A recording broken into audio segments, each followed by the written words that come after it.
Right,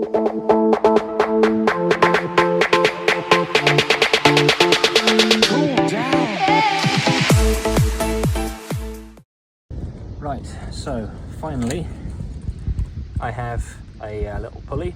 So this is good for attaching any of the rounded parts on the inside of the bike. On the Grom specifically, I'll be using this to do the flywheel, so behind the left side cover. And I might also take the clutch apart again, because I got my my spare clutch parts turned up finally. And in that set of spare clutch parts is heavy duty steel plates, which I don't currently have fitted.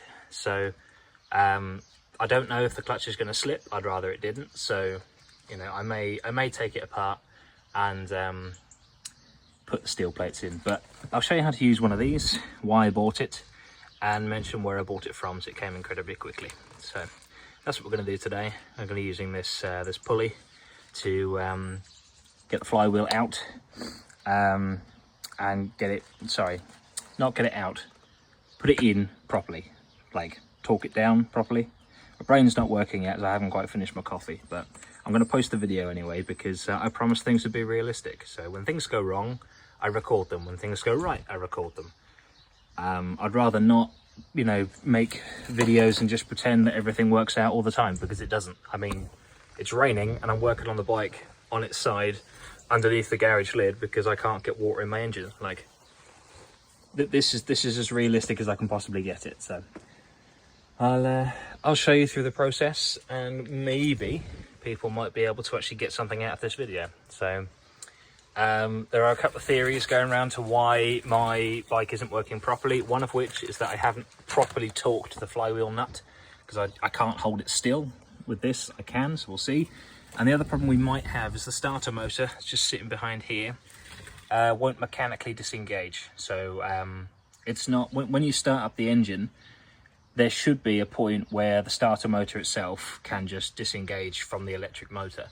It is permanently splined on the inside here, that's just how it's designed, but in the case of this bike, whenever you rev the bike, as you can see in my previous video, the starter motor just starts squealing, which it shouldn't do. So we will look into that, see why it's doing that, and see if we can stop it from doing that anymore. So we'll see. That's the things that we've got to do today. I'm also going to show you how to cut gaskets using gasket sheet, as it's far cheaper and fairly easy compared to buying new fitted gaskets every time. I would suggest using an old gasket, so you know where all of the oil galleries and things need to go. I'll go into that in my next video, but this is what I'll be doing today. So that I'll be posting, this will be probably part one. I'll be doing probably 3 parts on how I'm getting this all sorted. So let's go from there. Right, so if you're doing this the same way I'm doing it, to just check everything's tight and sorted, you'll have your bike on its side. You've removed the cover. I have taken the gasket out of the way. The reason I'm cutting a new one is this one has torn, so they are not very thick. You can buy sheet of this material and cut your own, so that's what I'm going to be doing. I'll be showing you that in a separate video. For this, at least on the flywheel side, the thing you have to be really, really careful of when taking the cover off and putting it back on, is there are very strong magnets on the inside, and that will not only be pulling against you, it'll almost feel like you shouldn't be pulling on it. But trust me, if it is the side with your flywheel on it, you just need to give it a little bit of a kick. You see this tiny little ridge here? So this little metal ridge, there are these all the way around this particular plate. There's one here, one there, and one on the other side, so that you can get your fingers underneath it and pull it up, which is what they're there for. So pulling against the magnets is a little bit of a pain, but it is possible. You just need to persevere and make sure it comes off straight. As you can see, there are 2 location dowels on the Grom, so it needs to come off straight. It can't come off part, and then the other part, it just won't do it. It needs to come off straight. So what we'll be doing is showing you how to use this pulley holder. This is one by Sealy. The handle has decided to do its own thing.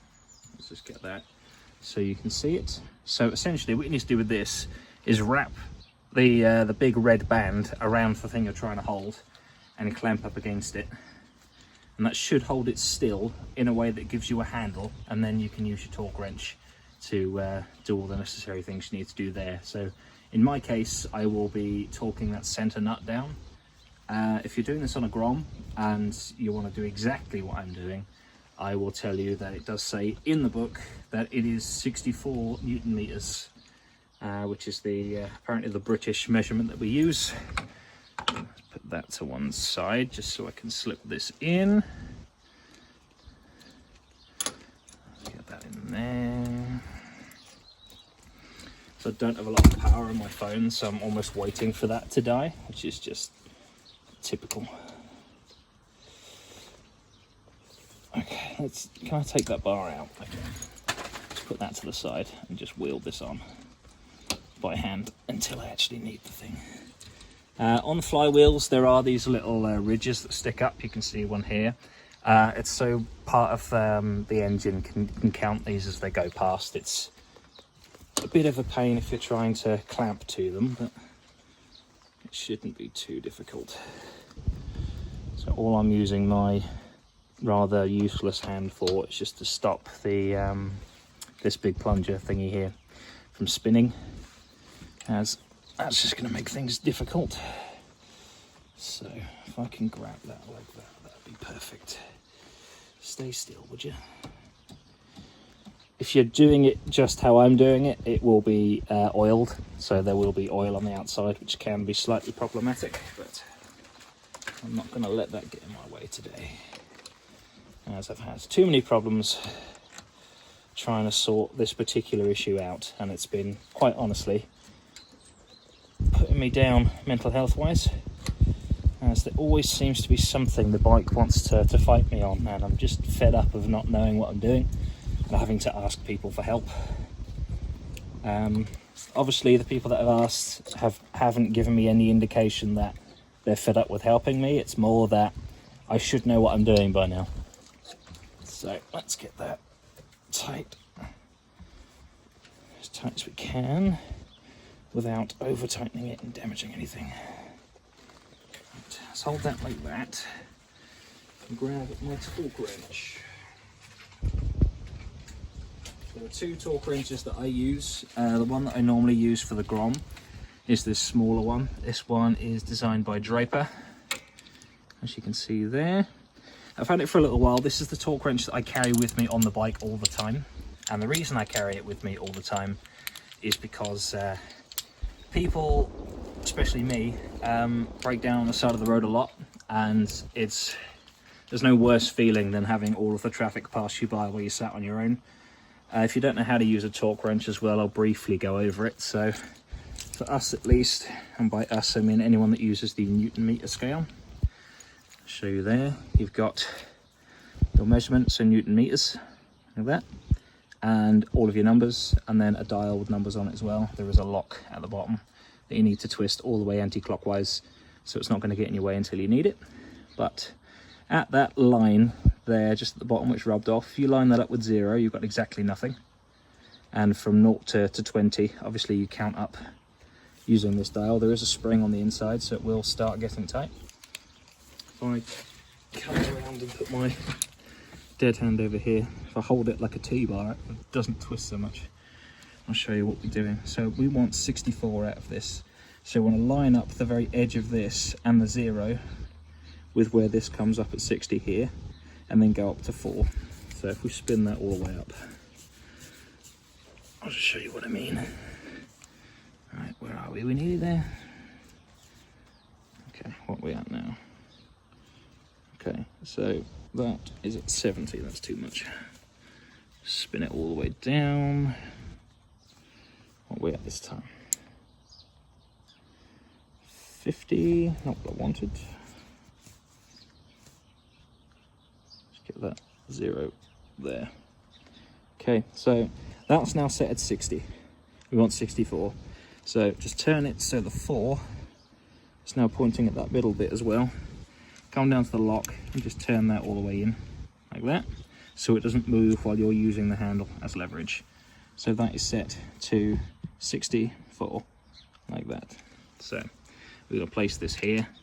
The torque wrench does have some very specific clicks to let you know that things are working the way they're meant to be working. So I'm going to try and brace and get this twisted.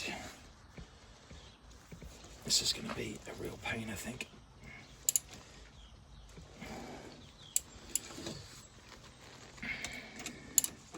It's not just a pain physically to do, but it's also a pain to film. So, for example, I can't actually get the leverage that I need on this thing with my good arm. Annoyingly.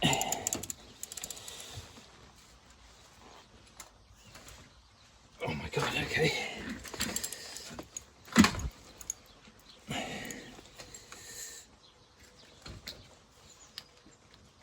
Oh, it does not want to twist it.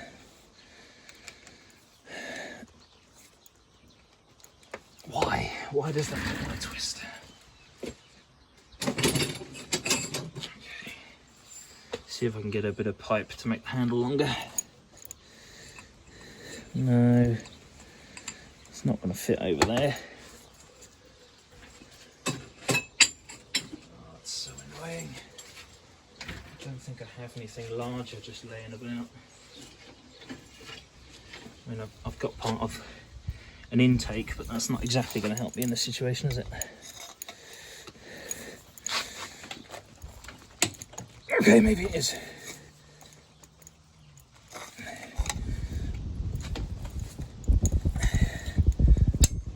Okay, you hear that sound?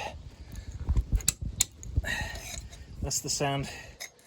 That little double click to let you know that you are at the desired torque that you're looking for. Which is exactly what you want to hear in this kind of situation. So, that is now torqued to 64 Newton meters. So really, really important. Unwind your lock all the way and unspin your torque wrench all the way down till it's loose.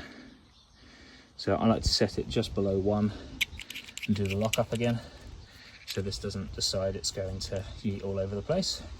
There we go. If you keep these wound up, you stretch the springs and then they become inaccurate, and that can cause you a massive issue with trying to do anything mechanically. So that's that done. I was expecting to need to hold this, but for whatever reason, the way that it is, it's jammed itself up against the sensor here, which is good in a way because it means I don't have to hold it, but it may have caused some damage to the sensor and its little housing. So probably another thing I need to fix, which is just typical of anything that I do really. But that is in a nutshell how you use one of these pulleys. So these are useful for flywheels, and they're also extremely useful for clutches. So you can see the little bite marks in here from those parts of the flywheel. Lets me know it's nice and tight. It's rubberized obviously to give you grip and to protect the metal band that's under this. So I hope that helps. Let me know what you think down in the comments, and follow my TikTok at Pro9 Adventures, so Pro9_Adventures, all lowercase, and my YouTube, which is Pro9 with a capital P.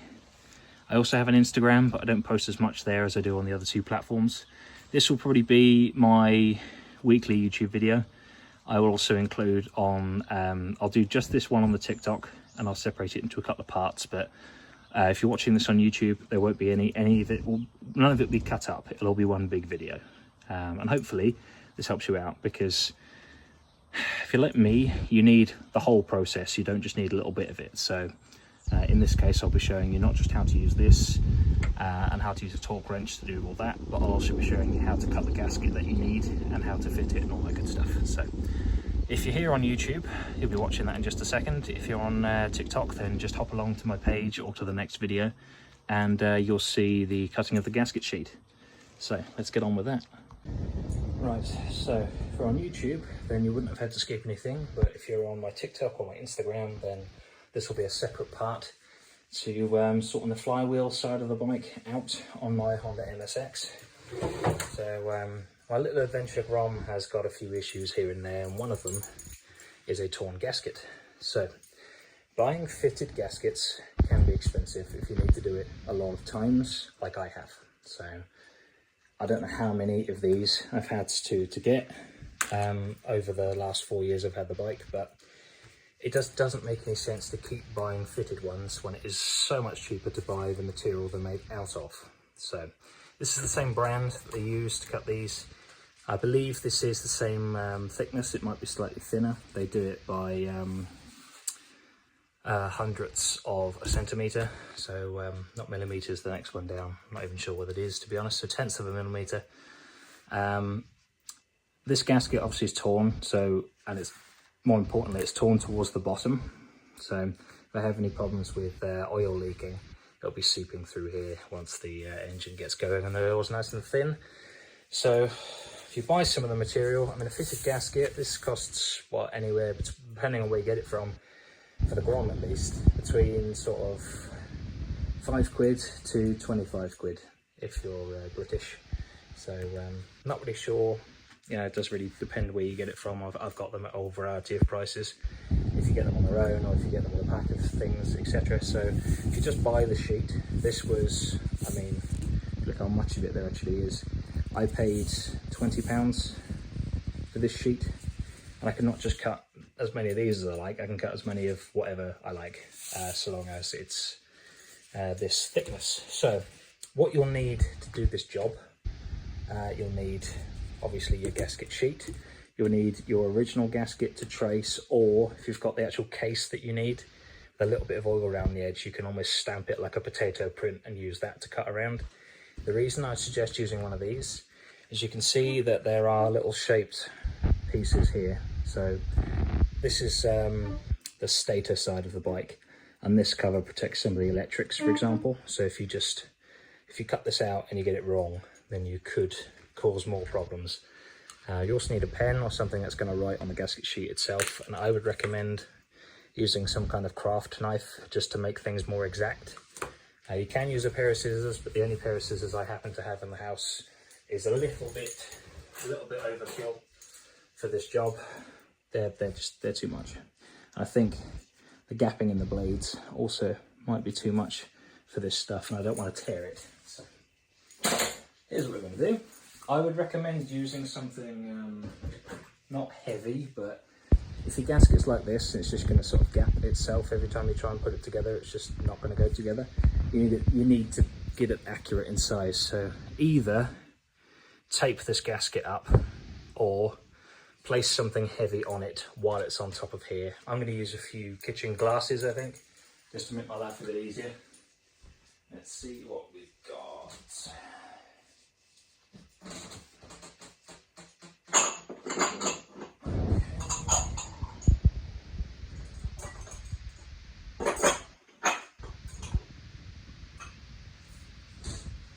happen to have these glass, I suppose you'd call them ramekins, but these are just, they had some kind of pudding in them, I think, and there's no point chucking away the glass if it can be used for something. You don't necessarily need a craft mat to do this, but obviously this is the kitchen table and I don't really want to damage it, so craft mat it is. And you can probably see, judging by all of the cuts and stains on this craft mat, that I use it a fair amount. So it's almost like sticking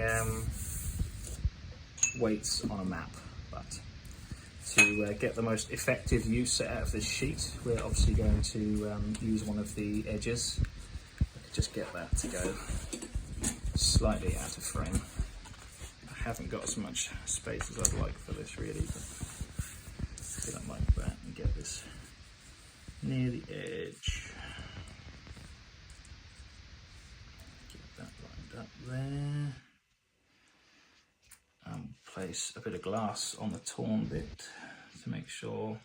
The reason again that I'm using glass for that is so that you can actually see down into it that it is over the cut, and you can see that it's joined up the way it's supposed to. So that's my reason for using glass in this particular instance anyway. Set that as close as I can get it. I'll need a little bit of poking around still, but I can't do that and hold the camera, so you're just going to have to believe me.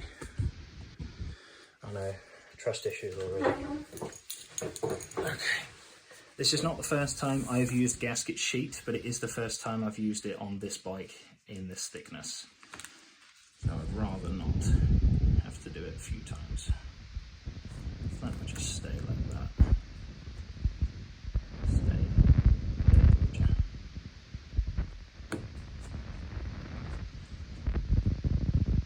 Okay. Let's just flatten this out a little bit. I can start getting an idea of where these holes are supposed to go, because there are some slight tears, deformations in the holes, which isn't good.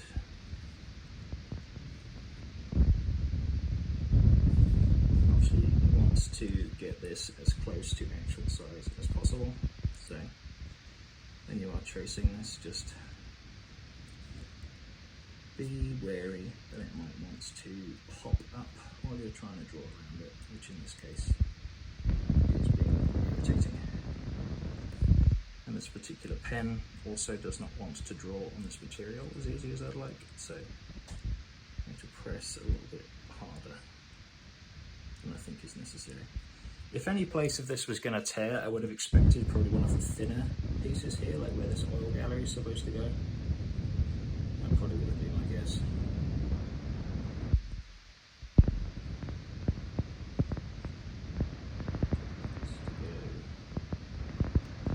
Happily like that. There's that there. Try not to ruin the shot of my own head. It's really difficult trying to use my dumb hand for this, because every now and again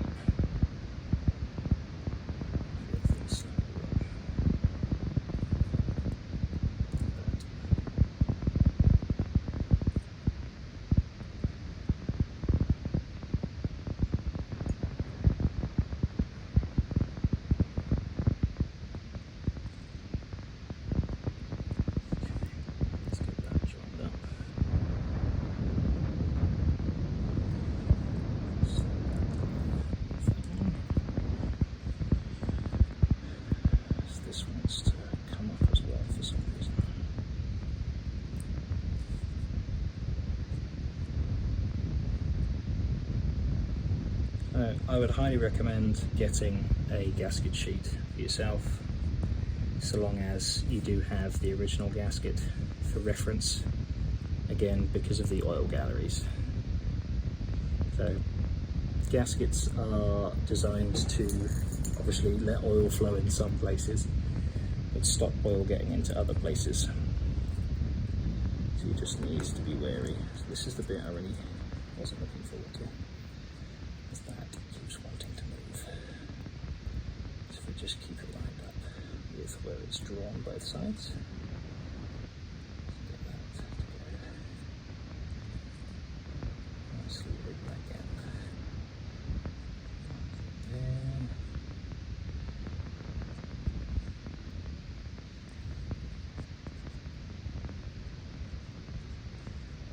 Now this pen is really not happy with drawing on this.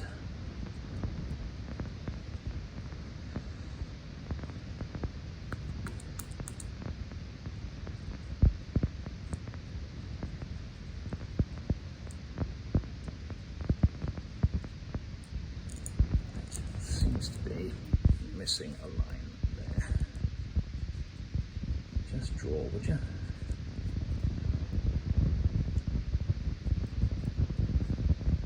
Really important you don't guess.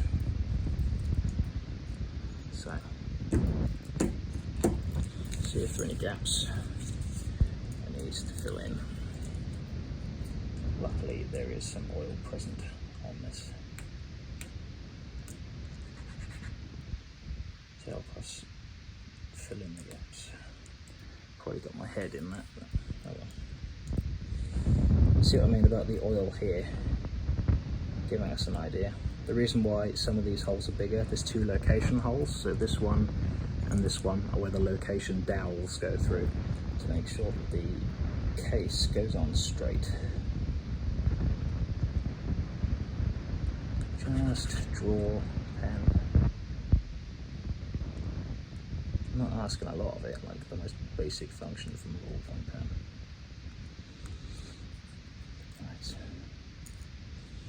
Right. Okay, that's that. out of the way.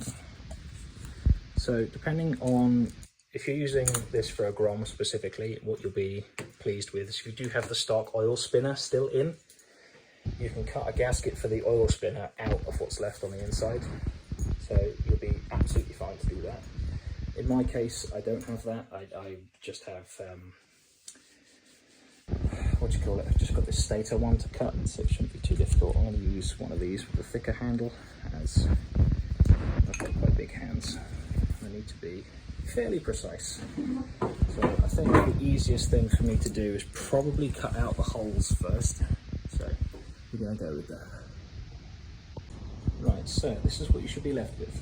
You should be left with obviously the knife that you used. Really, really good for cutting any circular shapes. Those really fine blades. Get that put away in there. Your pen, which obviously you don't need anymore. The inside, which you can use for another gasket, so keep hold of it. Mine came in a tube. Came in one of these parcel tubes, so I'm simply going to put it back in the tube to look after the material that I've got. You should have the original gasket. Let's get all that out of the way.